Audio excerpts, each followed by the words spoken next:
अस्सलाम वालेकुम। वालेकुम सलाम। अच्छा जी, सो लास्ट टाइम हमने ये बात की थी कि फ्री फ्रेम्स हैं और उनकी लिस्ट है। Any question? पिछली दफ़ा में से जो बात, एनीथिंग? ओके, सो अब हम ये वही वाले स्टेप्स जो हैं ज़रा उनको तो एक तरह से दोबारा देखते हैं कि वर्स्ट केस में क्या होगा। सो ये जो फिगर है पहले भी देखी थी, ये वाली, इसको ज़हन में रखें। तो यहाँ पे ये है कि भाई trap to the operating system save the user registers, जो प्रोसेस चल रहा है उसके जो तमाम रजिस्टर्स हैं सीपीयू वगैरह के, वो सारे सेव करने पड़ेंगे। पता करें कि इंटरप्ट जो था वो पेज फॉल्ट है और लीगल है कि नहीं। ओके, वो एक तो बात ये थी ना कि वो हमारे इस एड्रेस स्पेस का हिस्सा भी है कि नहीं। ओके, अगर वो हमारे एड्रेस स्पेस का हिस्सा है तो फिर हम उसको डिस्क से लेकर आएंगे। ओके, अच्छा, उसके लिए फिर हमें जो है issue a read from disk to a free frame, जो भी कोई खाली फ्रेम पड़ा है वहाँ पे हम उसको लेकर आएंगे। अब इसके लिए ये भी बात जहन में रखें कि जो हार्ड डिस्क है उसके ऊपर सिर्फ हमारी रिक्वेस्ट ही तो नहीं जानी ना, हार्ड डिस्क के ऊपर और भी रिक्वेस्ट्स हो सकती हैं। सो एक रीड राइट रिक्वेस्ट का क्यू जो है ना वो हार्ड डिस्क के बाहर एक तरह से आप इमेजिन करें कि वो होगा। और जब हमारी बारी आ भी जाएगी तो ये जो टाइम है ये बहुत अहम टाइम है फॉर डिवाइस सीक और लेटेंसी टाइम। ओके, सो ये जो बिल्कुल शुरू के जो लेक्चर्स में भी मैंने बात की थी जब हम डिवाइसेस की बात कर रहे थे कि जो हार्ड डिस्क है वो एक इलेक्ट्रो मैकेनिकल डिवाइस है जिसमें जब आप फॉर्मेट करते हैं हार्ड डिस्क को तो वो इस तरह आप सोचें कि भाई वो कंसेंट्रिक सर्कल्स जो हैं वो हमारे ट्रैक्स हैं और हार्ड डिस्क जो है वो इस तरह रोटेट करती है। और जब हम शुरू में जो हार्ड डिस्क है उसको फॉर्मेट करते हैं इस तरह मुख्तलिफ सेक्टर्स में, तो जो रीड राइट ऑपरेशन है वो सेक्टर बाय सेक्टर जो है वो रीड राइट करता है। तो अब जो रीड राइट हेड है वो इस तरह अक्रॉस द डिस्क जो है ना वो मूव करता है बैक एंड फोर्थ, और डिस्क जो है वो इस तरह रोटेट करती है। तो मसलन अब ये वाला सेक्टर जो है ना ये हमें चाहिए कि यहाँ से हमने रीड करना है डेटा। तो अब पहली बात तो ये है कि जो रीड राइट हेड है उसको इस ट्रैक पे पहुंचना है। ठीक है, सो ये ट्रैक्स जो हैं ये इस तरह कंसेंट्रिक ट्रैक्स हैं। तो सबसे पहला काम तो जो है वो ये है कि इस रीड राइट हेड ने इस ट्रैक तक पहुंचना है। अच्छा जी, अब इस ट्रैक पे वो पहुंच गया रीड राइट हेड, तो फिर अब ये जो सेक्टर है ये रोटेट करके जब उस रीड राइट हेड के नीचे आएगा तो ये रीड हो सकेगा। तो ये सारा काम जो है ना ये मैकेनिकल काम है। लेट मी शो यू कोई एनिमेशन यहाँ पे।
ये नजर आ रहा है भाई, ये नजर आ रहा है भाई? Yes sir. ओके।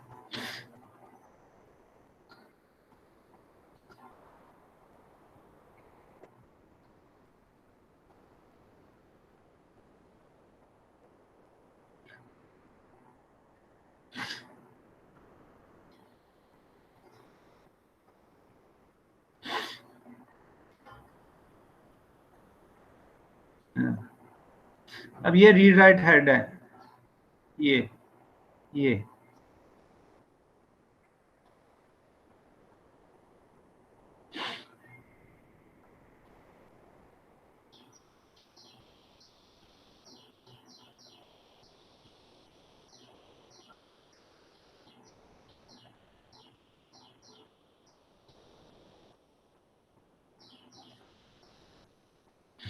ये सुना है इसने कितने ट्रैक्स का है?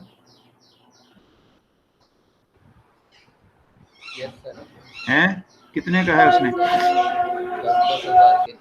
हैं 1-1 लाख के 3।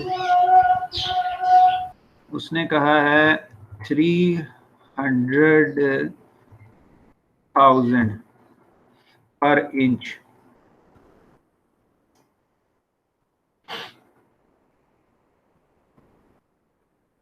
कितने? 1 इंच में डायरेक्ट। सर हमें वीडियो की ऑडियो नहीं आ रही। ओह अच्छा, ऑलराइट। सो मतलब जो ये जो है ना, ये जो कंसेंट्रिक सर्कल्स मैं कह रहा हूँ, ये 1 इंच में 300,000 ट्रैक्स हैं पर इंच। ये जो सर्कल्स हैं, ठीक है। खैर ये फिर तुम खुद ही देख लेना।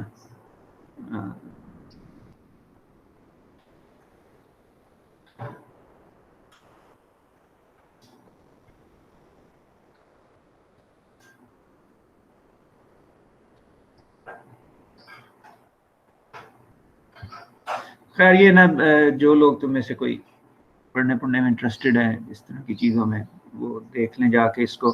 पॉइंट है इसके भाई, ये जो है ना, ये इस तरह ये कंसेंट्रिक सर्कल्स हैं जिनके ऊपर वो जो हेड है वो इस तरह मूव करता है। ओके, तो सबसे ज़्यादा जो टाइम लगता है ना, वो उस प्रॉपर पोजीशन पे पहुंचने तक का लगता है, जिसको रोटेशनल लेटेंसी या सीक टाइम कहते हैं। ओके, क्योंकि वो जो है ना बेसिकली मैकेनिकल मूवमेंट है। एक दफ़ा जब आप उस करेक्ट सेक्टर पे पहुंच जाएं, सो एक दफ़ा जब ये रोटेट करता हुआ हेड के नीचे आ जाएगा, तो फिर यहाँ से जो एक्चुअल डेटा ट्रांसफ़र है ना, वो बड़ी तेज़ी से हो जाती है। ओके, सो उसमें डेटा ट्रांसफ़र में कोई इतना ज़्यादा फ़र्क नहीं पड़ना कि मसलन आप 1K पढ़ें, ओके, आप 1K पढ़ें या 2K पढ़ें, उससे इतना ज़्यादा फ़र्क नहीं पड़ना। ओके, असल जो टाइम है ना वो है इसका यहाँ तक पहुँचने का। समझ लगी भी बात? Yes sir. ओके, सो ये जो है ना सीक टाइम रोटेशनल लेटेंसी है। ओके, और जब आप वहाँ पहुँच जाते हैं तो फिर आप जो है ना उसकी ट्रांसफ़र शुरू कर दें। ओके, अब जब ये सारा काम हो रहा है तो इस दौरान में CPU जो है वो ऑब्वियसली कोई और प्रोसेस एग्जीक्यूट करेगा। ओके, अब जब आपका ये कंप्लीट हो जाएगा ट्रांसफ़र, तो अब जो इंटरप्ट जनरेट होगा, वो जो डिवाइस थी जो कि ट्रांसफ़र कर रही थी डेटा को, ओके, DMA कंट्रोलर जो है, जो हमने बिल्कुल शुरू में पढ़ा था, DMA कंट्रोलर याद है किसी को? हैं याद है किसी को ये DMA कंट्रोलर? ये जो है ना, ये एक स्पेशल प्रोसेसर आप कह लें जो कि डेटा ट्रांसफ़र में काम आता है। सो ये क्या करेगा कि ये ऑपरेटिंग सिस्टम इसको जिम्मेदारी लगा देगा कि भाई इतने बाइट्स यहाँ से इधर ट्रांसफ़र कर दो। ओके, सो एसेंशली वो क्या करेगा कि ये जो हमारी रैम है, ओके, इसमें ये डेटा जो है ये DMA कंट्रोलर ये ट्रांसफ़र कर देगा। सो ये जब वो हो जाएगा तो फिर ये DMA कंट्रोलर जो है ये CPU को इंटरप्ट भेज देगा कि भाई तुमने जो मुझे काम कहा था ना करने को वो मैंने कर दिया। ओके, तो ये CPU को जो है ना वो इंटरप्ट जाएगा, ओके, कि भाई ये जो है काम हो गया। ओके, और फिर जो प्रोसेस है जो चल रहा होगा उसको रोक के अब ये जो ओरिजिनल प्रोसेस था जिसकी वजह से पेज फॉल्ट हुआ था उसको जो है वो हम स्केड्यूल करेंगे दोबारा। ओके, और जब वो CPU उसको एलोकेट हो जाएगा तो फिर उसके जो तमाम रजिस्टर्स वगैरह हैं उन सब को उसी पोजीशन पे रिस्टोर किया जाएगा जिस पे वो थे, और जो पेज टेबल है उसकी एंट्री को अपडेट कर दिया जाएगा। रिमेंबर लास्ट टाइम मैंने बात की थी कि ये हम एक कह रहे थे ना कि अगर हमारे पास ये कोई इस तरह की इंस्ट्रक्शन है x = y + z, ठीक है, जिसको हम जब एग्जीक्यूट करने लगे तो पता लगा कि भाई ये z जो है ये जिस पेज में है वो पेज हमारे पास नहीं है, तो फिर हमें पेज फॉल्ट पड़ गई और हमने जाके वो पेज लोड करना है। तो अब जब वो पेज लोड हो जाएगा तो ये इंस्ट्रक्शन को हम दोबारा से रीस्टार्ट करेंगे, ठीक है ना? याद है ये पिछले लेक्चर से हमने ये बात की थी कि नहीं? Yes sir. ओके, तो ये जो है ये सारा काम जो है ये होगा और हम उस इंस्ट्रक्शन को उसी पॉइंट से रीस्टार्ट करेंगे जहां पर हमने उसको रोका था। ठीक होगी बात भी? Yes sir. Any question on this? अच्छा जी, अब अगर हम इसकी परफॉर्मेंस देखें ना तो इसमें एक तो ये है सर्विस द इंटरप्ट। ओके, ये जो सर्विस वाला पार्ट है वो है, ये सबसे ज़्यादा टाइम इस पे लग रहा है। रीड द पेज, ये जो अभी हमने ये सारी स्कीम देखी है ना कि हमें जो है वो हार्ड डिस्क से वो पेज लेकर आना है, और अगेन जो हार्ड डिस्क के टाइम्स हैं वो यूजुअली मिली सेकेंड्स में है। ओके, तो सबसे ज़्यादा टाइम जो है वो इस पे लगेगा। उसके बाद जब हमने उसको रीस्टार्ट करना है तो उसके पे भी थोड़ा सा टाइम लगना है, क्योंकि हमने उसका जो प्रोसेस कंट्रोल ब्लॉक है वहाँ से डेटा पढ़ के तो CPU में सारे रजिस्टर्स जो है ना उनको उसके मुताबिक अपडेट करना है। ओके, वो भी टाइम कंज्यूमिंग है, लेकिन जो सबसे बड़ा मसला वाला पार्ट है ना वो ये है, read the page from the hard disk. तो अब ये हम देखने लगे हैं कि इफेक्टिव एक्सेस टाइम क्या होगा इस सारे सिनेरियो में। तो उसमें ना एक हम ये इंट्रोड्यूस कर रहे हैं page fault rate. Okay, so page fault rate is somewhere between 0 and 1। 0 means no page fault, यानी कि जब भी CPU जो है वो कोई एड्रेस जनरेट करता है, ओके, जब भी CPU कोई लॉजिकल एड्रेस जनरेट करता है तो जो हमारा मेमोरी मैनेजमेंट यूनिट है MMA, ओके, वो उसको फिजिकल एड्रेस में कन्वर्ट कर देता है और वो फिजिकल एड्रेस हमारे पास रैम में मौजूद है, ठीक है। सो कोई पेज फॉल्ट नहीं होता, ये 0 का मतलब है कोई पेज फॉल्ट नहीं है। जब भी एड्रेस जनरेट होगा लॉजिकल, हम उसको ट्रांसलेट करेंगे फिजिकल में, और जो फिजिकल का एड्रेस जो ट्रांसलेट हुआ है वो मेमोरी में मौजूद है, कोई मसला नहीं, कोई पेज फॉल्ट नहीं। That is one extreme and. The second extreme and is P is equal to 1, every reference is a fault। यानी कि जो भी एड्रेस जनरेट होता है CPU से, जब भी हम उसको देखने रैम में कोशिश करते हैं, MMU जो है ये बता देता कि जनाब ये तो मौजूद नहीं है और पेज फॉल्ट हो जाता है। ठीक है, so between these two extreme 0 and 1 lie the value of P। ना ये बात दुरुस्त होती है कि भाई कभी भी फॉल्ट नहीं होगा, ये बात भी नहीं होती, और ना ये बात दुरुस्त होती है कि हर इंस्ट्रक्शन पे फॉल्ट होगा। ये दोनों इन एक्सट्रीम्स हैं। ओके, दरमियान में हकीकत पाई जाती है, समवेयर इन बिटवीन। ओके, कि मेजॉरिटी ऑफ इंस्ट्रक्शंस जो हैं उनके ऊपर फॉल्ट नहीं होता, लेकिन कुछ पे होता है। तो अब हमने देखा था कि पेज फॉल्ट के नतीजे में हमारा जो टाइम है वो बहुत ज़्यादा लगेगा। ठीक है, तो अब सवाल ये है कि हमारा फिर जो इफेक्टिव एक्सेस टाइम है कि भाई ओवरऑल हमें कितना टाइम लगना है, वो क्या होगा। राइट, सो जो हमारा इफेक्टिव एक्सेस टाइम है वो फिर मुश्तमिल होगा दो हिस्सों पे। एक हिस्सा जबकि फॉल्ट नहीं हुई, ओके, जबकि फॉल्ट नहीं हुई, जमा दूसरा हिस्सा जब फॉल्ट हुई, जब पेज फॉल्ट हुआ। ओके, तो इनका जो सम है वो है हमारा effective access time. Okay, so वो किस तरह है, जो P की वैल्यू है, so 1 minus P times memory access. जो मेमोरी एक्सेस है वो तो करनी है ना, अगर पेज फॉल्ट नहीं भी है तो मेमोरी तक तो जाना ही जाना है ना। So 1 minus P times memory access. ठीक है, ये तो है जब फॉल्ट नहीं हुई, प्लस अब ये जो दूसरा हिस्सा है जब फॉल्ट हुई है। तो जब फॉल्ट हुई है तो उसमें ये जो हमने पीछे देखा था कि सारा ये वाला मामला होगा, पेज फॉल्ट ओवरहेड होगा, स्वैप आउट का टाइम होगा, स्वैप इन का टाइम होगा, ये सारा टाइम जो है ये कलेक्टिवली, इसको मैं अगर शॉर्ट करके ये सारे को लिख दूं, हैंडलिंग टाइम मैं कह दूं,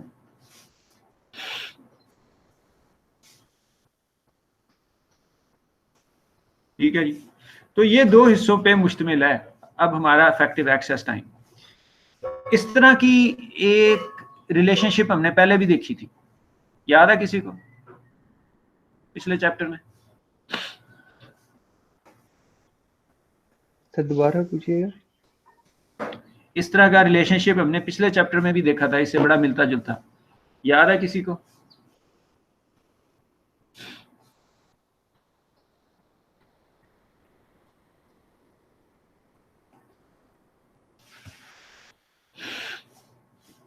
किसी को नहीं याद? कल तुम्हारा टेस्ट है ना, क्विज है ना? Yes sir. तो माशाल्लाह ही है ना। फिर कितने बजे क्विज बोला? 4:30 से।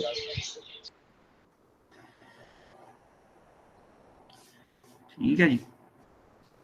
जब हम TLB की बात कर रहे थे उस वक्त नहीं ये बात हुई थी इससे मिलती जुलती, कि जब TLB मिस होगा तो, और जब नहीं मिस होगा, ये उससे मिलता जुलता नहीं है। TLB याद है कि वो भी नहीं याद किसी को? हाँ भी मोहम्मद, TLB क्या था?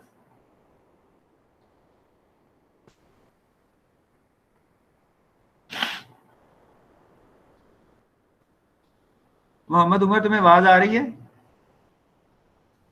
Yes sir. TLB क्या था?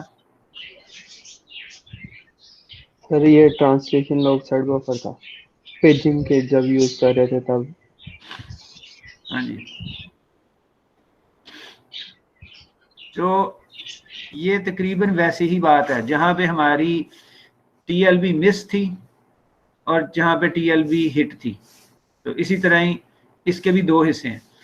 जब हमें कोई फॉल्ट नहीं पड़ी तो हमारा सिर्फ जो मेमोरी को एक्सेस करने का टाइम है वो लगेगा, और जब हमें पेज फॉल्ट पड़ेगा यानी कि जो पेज हम चाहते हैं वो हमारे पास मेमोरी में नहीं है, तो फिर हमारा जो हैंडलिंग का टाइम है वो लगेगा।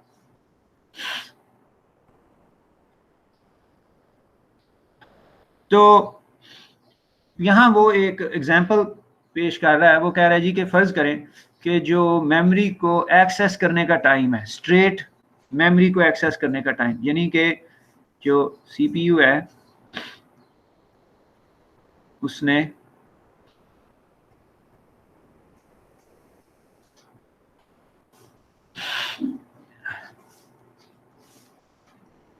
इसने ये लॉजिकल एड्रेस जनरेट किया, इससे हमारा फिजिकल बना और हमने इसको एक्सेस कर लिया।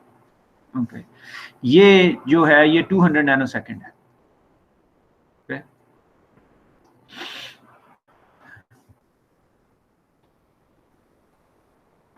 और average page fault service time जो है वो 8 मिली सेकेंड है। अगेन जो मैंने बात की थी कि भाई जो हार्ड डिस्क के टाइम्स हैं वो बेसिकली मिली सेकेंड्स में, राइट। तो वो कह रहा है कि जी वो जो है वो 8 मिली सेकेंड्स है जो फॉल्ट सर्विस को हैंडल करने का टाइम है। ओके, तो अब क्या होगा फिर, इफेक्टिव एक्सेस टाइम जो है वो 1 minus P times 200 plus P times 8 मिली सेकेंड्स। तो ये मिली सेकेंड्स को जो है उसने ये नैनो सेकेंड्स में कन्वर्ट कर लिया, ठीक है। तो ये पता ना nano second, milli second, micro second या नहीं? Yes sir. हाँ, Khubaib Ahmad, Khubaib bin Saad. Yes sir. Micro second कितना होता है? 10 raised to power 6 10 to the power 6। जी। माइक्रो, और micro sir 10 raised to power -6। हाँ जी, 10 to the power -6। ओके, तो ये जो है ये उसने मिली सेकेंड्स को नैनो सेकेंड्स में कन्वर्ट कर लिया, क्योंकि ये जो एक्सेस टाइम है, मेमोरी एक्सेस टाइम वो नैनो सेकेंड्स में है। ओके, तो ये एक्सप्रेशन जब सॉल्व किया तो we come to this 200 plus P times this 7,999,800। तो ये जो है ये एक्सप्रेशन जो है ये हमारा इफेक्टिव एक्सेस टाइम है। अब इसमें जो पी की वैल्यू है वो क्रूशल है। ओके, जैसे हमने बात की थी कि पी जो है that lies between 0 and 1। Okay, so अगर हम इस एक्सप्रेशन को लिखें,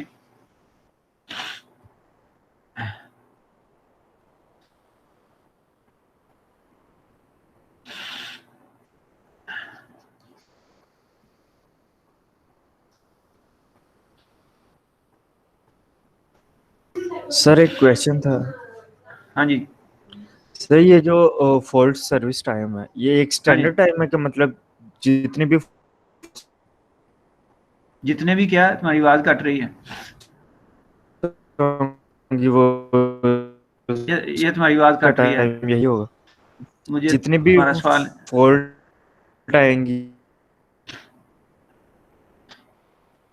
देखो ना, ये इसमें सबसे बड़ा हिस्सा जो है वो हार्ड डिस्क है, ठीक है।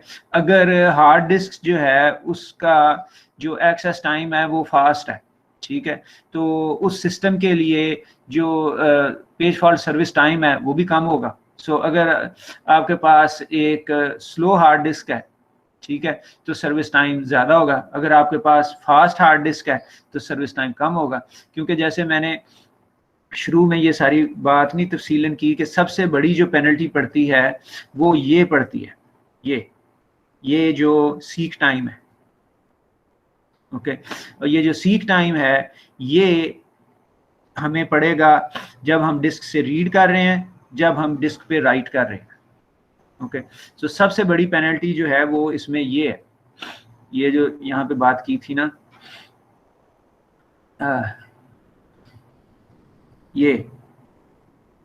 ये वाला टाइम। ओके, सबसे बड़ी जो पेनल्टी है वो ये पड़ रही है।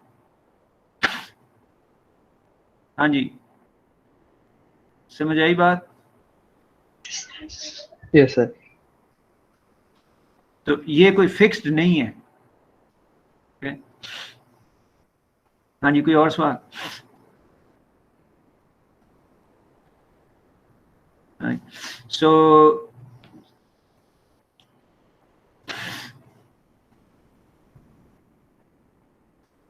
right, so 7 million.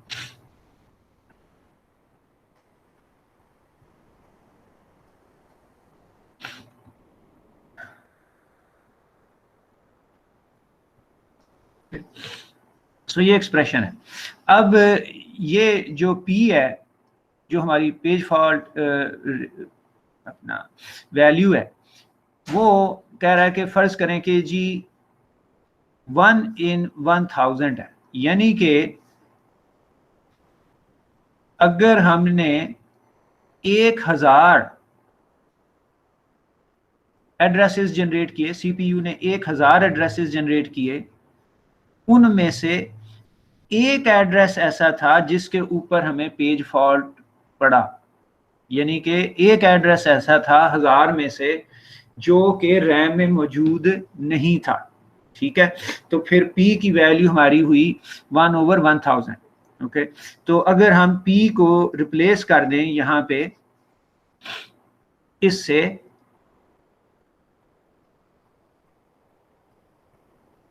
ये ठीक है, अगर हम ये कर दें तो जो हमारा इफेक्टिव एक्सेस टाइम आएगा वो आएगा 8.2 माइक्रोसेकंड्स।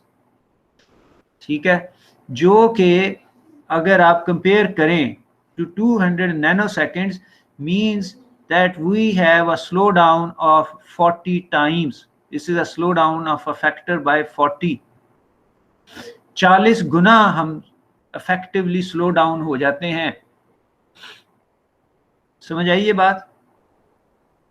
Yes sir. ओके, तो अगर हम चाहते हैं कि हमारी जो परफॉर्मेंस डिग्रेडेशन है वो 10% से कम हो, यानी कि हमारा जो इफेक्टिव एक्सेस टाइम है वो 200 नैनोसेकंड से कम हो, ओके, तो फिर हमें चाहिए P की वैल्यू ये 0.000025, which means that out of 400,000 memory accesses, only one should result in a page fault. ठीक है, so this is what P should be. ये इतनी एक्सेस, इतनी इंस्ट्रक्शंस के बाद एक फॉल्ट पड़नी चाहिए अगर हम चाहते हैं कि हमारा जो इफेक्टिव एक्सेस टाइम है, जो डिग्रेडेशन है, वो 10% से ज़्यादा ना हो। यानी कि हम 0.4 मिलियन इंस्ट्रक्शंस एग्जीक्यूट करें तो उनमें से एक इंस्ट्रक्शन जो है उसके ऊपर हमें पेज फॉल्ट पड़ना चाहिए, उससे ज़्यादा नहीं। हाँ जी, समझ लगी ये बात? Yes sir. ओके, अच्छा जी। Then there are some demand page optimisation, जिसमें हम जो है वो इसको ज़रा थोड़ा बेहतर कर सकते हैं। Okay, swap space IO faster than file system IO even if on the same device. Okay, swap allocated in larger term chunks, less management needed when than file system. Okay, ये मैंने पहले भी मेरे ख्याल इस चैप्टर के शुरू में बात की थी कि जब आप इंस्टॉल करते हैं ना ऑपरेटिंग सिस्टम, तो वो क्या करता है कि हार्ड डिस्क के ऊपर एक एरिया जो है उसको वो डिक्लेयर कर लेता है स्वैप स्पेस। ठीक है, राइट। बाकी जो हार्ड डिस्क है उसके ऊपर तो नॉर्मल फाइल्स है ना, जैसे सी डी पार्टीशन उसने बना के, तो उसके ऊपर जो है ना वो आपकी बाकी फाइल जो है ना वो इस हार्ड डिस्क के ऊपर रखी हुई है। लेकिन ये जो एरिया है ना स्वैप स्पेस, ये नॉर्मल फाइल सिस्टम की तरह का नहीं है। ठीक है, इसको ऑपरेटिंग सिस्टम अलहदा मैनेज करता है। okay? सो इसकी जो एक्सेस है ना ये रिलेटिवली फास्टर है as compared to the normal files जो कि आपकी हार्ड डिस्क के ऊपर है। ये बात क्लियर हुई कि नहीं? कि है ये हार्ड डिस्क का एरिया, ये नहीं कि ये कहीं और पड़ा हुआ है ये हार्ड डिस्क पे ही, लेकिन इसको ऑपरेटिंग सिस्टम मैनेज डिफरेंटली करता है बनिस्बत बाकी की जो हार्ड डिस्क है ना उसके। इसलिए यहाँ पे जो एक्सेस है ना वो फास्टर है। ओके, तो वो ये कह रहा है कि एक तरीका फिर ये कर सकते हैं हम कि जो प्रोसेस है ना जिसको हमने चलाना है, जो प्रोग्राम है ना, हम यूं करें। सो मसलन हमारा जो प्रोग्राम है वो है test.exe, ठीक है जी, ये है जिसको हमने चलाना है।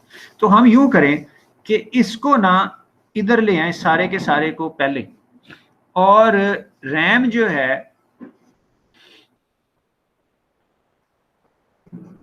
वो बजाय के यहां से लेकर आए हर दफा, वो इधर से लेकर आए, ठीक है, क्योंकि ये फास्टर है। हाँ भाई, ठीक बात है। जी, यस सर। सो ये एक ऑप्टिमाइजेशन है। ओके, फिर एक और ये है कि demand page in from program binary on disk but discard rather than paging out when freeing frame. अच्छा, ये क्या बात है? ये बात इस तरह है कि मसलन फर्ज करो जी कि ये हमने यही प्रोग्राम है, ये test.exe के ये जो पेज है, यहाँ पे ये कोड पेज है, ठीक है, इस प्रोग्राम का। और अब ना हमें ये वाला फ्रेम जो है ना ये खाली करवाना है, ये हमें चाहिए। ओके, तो अब हम बजाय के इस पेज को वापस इधर राइट करें, हम कहते हैं यार बात ये है कि ये तो कोड पेज है, इसमें तो कोई चेंज नहीं आई होनी ना, डेटा होता तो उसमें चेंज आनी थी ना। Yes sir. ठीक है, हम कहते हैं यार दफा करो, इसको राइट आउट करते ही नहीं। ठीक है, अगर हमें इसकी जरूरत पेश आई दोबारा तो हम इसको दोबारा से ले आएंगे, क्योंकि इसमें तो कोई चेंज नहीं आई ना। अगर तो ये डेटा पार्ट होता, ठीक है, अगर ये कोड ना होता, डेटा होता, फिर तो हमने इसको सेव करना था ना। भाई ये नुक्ता समझ आ रहा है कि नहीं? Yes sir, clear. क्योंकि इस तरह हमारा एक जो राइट है वो बच गया ना। अगर हमें इसकी बाद में ज़रूरत पेश नहीं आनी फिर तो बहुत ही याशी हो गई ना, फिर तो बहुत ही फ़ायदा हो गया। ठीक है, लेकिन अगर हमें इसकी बाद में ज़रूरत पेश आनी है तो भी हम उसको जहां से पहली दफ़ा लेकर आएंगे वहां से ले आएंगे, क्योंकि इसमें कोई चेंज तो नहीं आया। तो इस काम से जो हमारा एक राइट आउट था ना वो बच गया। और अगेन अभी जो फिर बार बार वही बात हो रही है कि जो डिस्क का टाइम है वो बहुत ज्यादा है, वो मिली सेकेंड में है। तो अगर हम एक राइट आउट जो है उसको भी बचा लें तो हमारा काफी टाइम बच जाएगा। हाँ जी, ये बात क्लियर हुई है सबको? Yes sir. कोई सवाल भाई?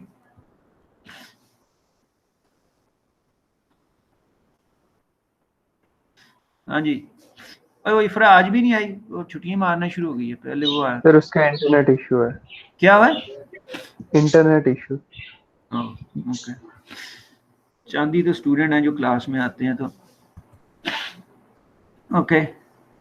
सो इसी तरह ही एक और चीज़ है कॉपी ऑन राइट काउ, ये मैंने जिक्र किया था लेकिन मोस्ट लाइकली याद नहीं होगा। जब हमने फोर्क पढ़ा था, किसी को याद है ये बात? Yes sir. क्या था? सर जब हम फोर्क करते थे जो पेरेंट का फाइल डिस्क्रिप्टर होता है वो पूरी ये कॉपी बन जाती है उसकी चाइल्ड के लिए। पेरेंट का फाइल डिस्क्रिप्टर कॉपी बन जाता है? हाँ वो तो है, लेकिन ये कॉपी ऑन राइट वो नहीं है। हाँ जी, किसी और को याद है ये बात?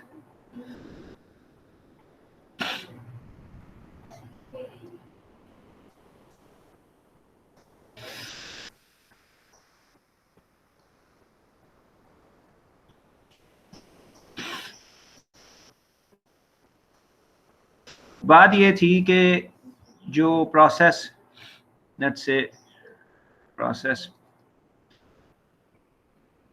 ई पेरेंट है,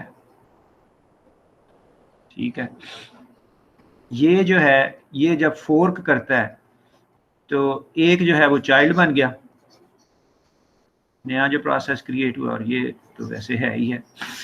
ओके, सो ये जो कोड है ये था programme. Okay, so let's say कि ये जो है इसको कोई नाम दे लेते हैं। इसका नाम था जी, लेट्स से test.exe। ठीक है, अब जब फोर्क हुआ तो चाइल्ड क्या एग्जीक्यूट करेगा, जस्ट फोर्क की मैं बात कर रहा हूं।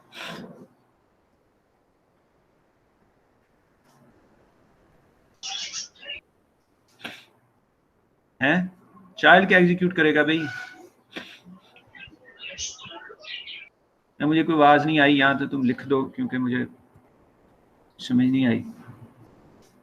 सर जो फोर्क के नीचे का जितना भी कोड था, जो मतलब चाइल्ड के लिए स्पेसिफिकली लिखा गया होगा, या पर हाँ ठीक बात है। तुम कहने का मतलब ये है कि दोनों जो हैं वो यही वाला कोड ही एग्जीक्यूट करेंगे ना? Yes sir, same code. Same code होगा ना? ठीक है, तो अब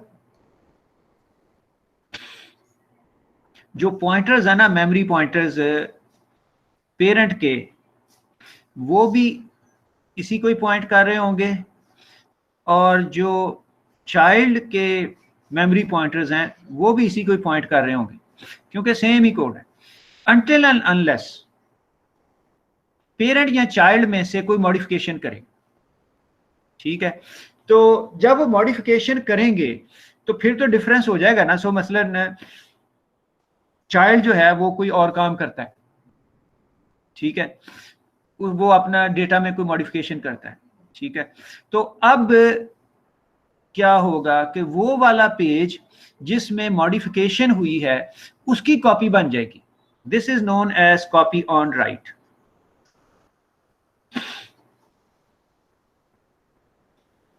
वाओ, ओके, कि कॉपी उस वक्त करनी है जब कोई राइट ऑपरेशन हुआ है। अगर कोई राइट ऑपरेशन नहीं हुआ तो फिर कॉपी करने की जरूरत नहीं है। सो ये सूरत हाल है कि ये प्रोसेस 1 है, ये 2 है। सो उनमें से किसी को पेरेंट कह लें, चाइल्ड कह लें। ओके, सर सॉरी ये जरा दोबारा बता दीजिएगा, मेरा नेट इंटरप्ट हो गया। मतलब ये है कि जब फोर्क हुआ तो दोनों के पास एक ही कोड है ना एग्जीक्यूट होने के लिए। ओके, तो दोनों के जो मेमोरी पॉइंटर्स हैं वो एक ही जगह को पॉइंट कर रहे हैं। ओके, अनटिल अनलेस इनमें से कोई मॉडिफिकेशन करे। जब मॉडिफिकेशन करेगा तो फिर हम वो वाला जो पार्ट है, वो वाला जो पेज है, उसकी हम कॉपी बना लेंगे। Okay, so that is what copy and right means, कि जब हमने राइट किया, ओके, जब तक राइट नहीं किया, सिर्फ रीड ही हो रहा है, तो उससे क्या फर्क पड़ता है? 2 कर लें, 3 कर रहे हैं, रीड ही कर रहे हैं ना, कुछ चेंज तो नहीं कर रहे, सेम ही है। ओके, जब उनमें से कोई राइट करता है, मॉडिफिकेशन करता है, तो उस वक्त हम उस पेज की कॉपी बना लेते हैं। That is what is known as copy on write, या कॉ फॉर शॉर्ट। ओके, ठीक है। Yes sir. सो ये सूरत हाल है कि ये हमारे पास ये 2 प्रोसेसेस हैं, P1 P2, दोनों जो हैं सेम पेजेस को ही रेफर कर रहे हैं। फिजिकल मेमोरी जो है उसमें जो दोनों के प्रोसेस कंट्रोल ब्लॉक्स में से जो पॉइंटर्स हैं वो सेम ही मेमोरी को रेफर कर रहे हैं। ओके, जब तक इनमें से कोई एक जो है वो मॉडिफिकेशन नहीं करता। अब जब कोई एक मॉडिफिकेशन करेगा, तो मसलन पेज सी में मॉडिफिकेशन की है, ठीक है, तो अब उसकी एक कॉपी बना ली जाएगी। ओके, अब इसके नतीजे में आप देखें कि हमें अगर इनकी पूरी कॉपी बनानी पड़ती तो हमें 6 पेजेस चाहिए थे ना? Yes sir. Yes sir. लेकिन अब यहां पर हमारा 4 पेजेस से गुजारा हो रहा है। ओके, क्योंकि हमने सिर्फ जो पेज मॉडिफाई हुआ सिर्फ उसकी कॉपी बनाई है। जो पेज मॉडिफाई नहीं हुए उनकी हमने कॉपी नहीं बनाई। तो हमारी जो ज़रूरत है फ्रेम्स की वो 6 की बजाय 4 में पूरी हो गई है। Yes sir. हाँ जी, ये बात सबको क्लियर हुई है? यस सर, क्लियर है। हाँ जी, कोई सवाल?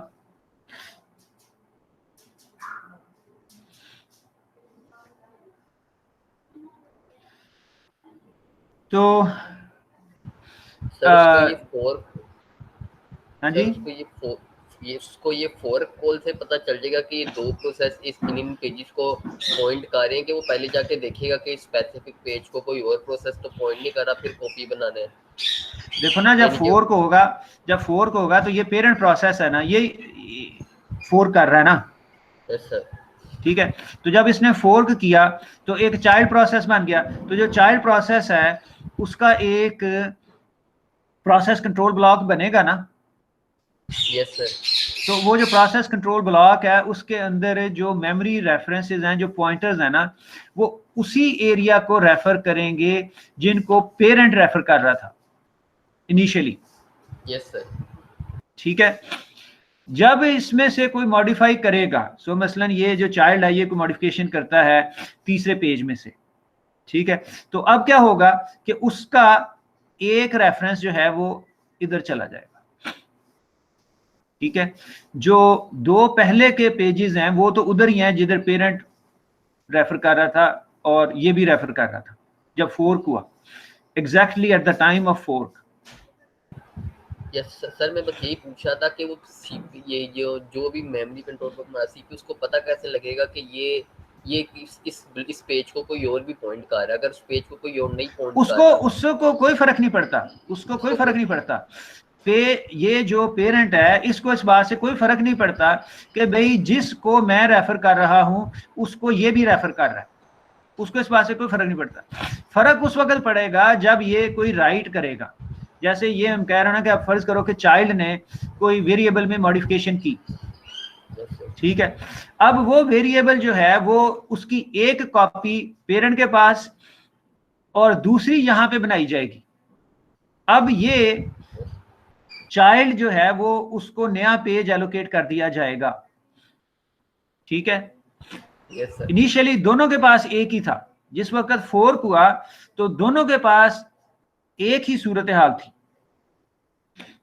थी। ये वाली जो फिगर है ना, this is what we are emphasising here, कि at the exact moment, okay, before the modification happens, दोनों प्रोसेसेस जो हैं वो एक ही सेट ऑफ पेजेस को रेफर कर रहे हैं, कोई फर्क नहीं है।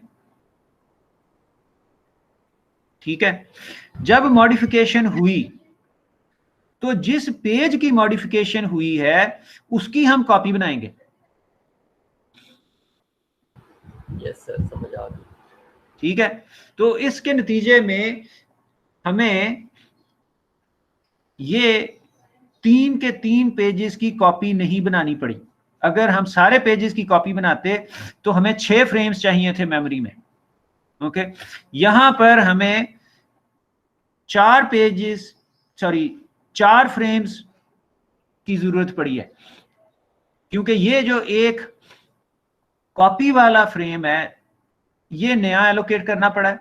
ये जो ए और बी हैं ये वैसे के वैसे ही हैं, इन फ्रेम्स को ये दोनों एक्सेस कर रहे हैं, प्रोसेस 1 भी प्रोसेस 2 भी।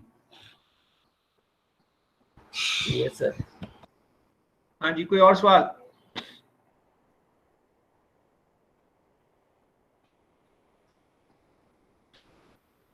ओके, तो इसको मैं यहाँ पे रोकता हूँ। तो जो कल का क्विज है ना, खुदा के वास्ते उसकी कोई तैयारी करो, मतलब बिल्कुल ही लगता है किसी ने नहीं पढ़ा। सर वो स्लाइड्स अपलोड कर दिए लास्ट चैप्टर की, वो नहीं पढ़ी। कर देता हूँ वो भी, लेकिन किताब भी कोई खोल लो तो कोई नुकसान नहीं होगा। हाँ जी सर, इस लेक्चर का जो इस चैप्टर का जो स्टार्टिंग वाला लेक्चर है उसको भी अपलोड कर दीजिए। हाँ ठीक है, स्लाइडें अपलोड कर देता हूँ। हाँ जी, और कोई सवाल?